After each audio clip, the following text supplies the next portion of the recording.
Hai, selamat pagi teman-teman. Jumpa lagi dengan saya Rama dari SDN Pakal 1 Surabaya. Hari ini saya akan membawakan cerita Timun Mas. Di suatu desa hiduplah seorang janda tua bernama Mbok Srini. Dia tidak mempunyai seorang anak. Suatu hari dia bertemu dengan raksasa dalam hutan. "Hei, kamu mau kemana?" tanya si raksasa. "Aku hanya mau mencari kayu bakar," jawab Mbok Srini. "Hahaha, kamu boleh lewat setelah kau memberi aku seorang anak manusia untuk aku santap," jawab si raksasa. Lalu Mbok Srini menjawab, "Tetapi aku tidak mempunyai seorang anak." Teman-teman, lalu si raksasa itu berkata, "Wahai wanita tua, ini aku berikan engkau biji mentimun. Tanamlah, dan setelah 2 minggu kamu akan mendapatkan seorang anak manusia.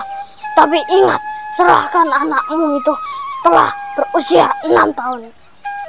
Setelah 2 minggu, mentimun itu berbuah sangat lebat dan ada dari satu mentimun yang cukup besar.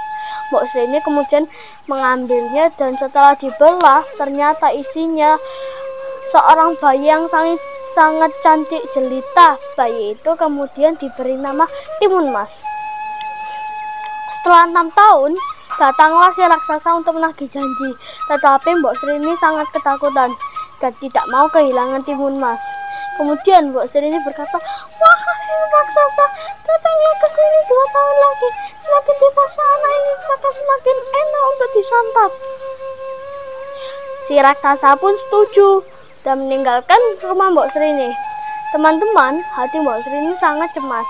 Dan akhirnya pada suatu malam, Mbok Srini bermimpi dan dalam mimpinya itu ia diberitahukan agar Timun Mas menemui petapa di gunung.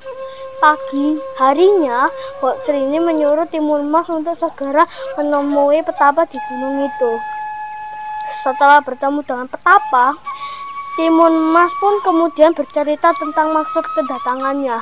Sang petapa kemudian memberi 4 buah bungkusan kecil yang isinya biji mentimun, jarum, garam, dan terasi. Teman-teman, 2 tahun sudah berlalu. Raksasa pun datang untuk menagih janji. "Wahai wanita tua, mana anak itu?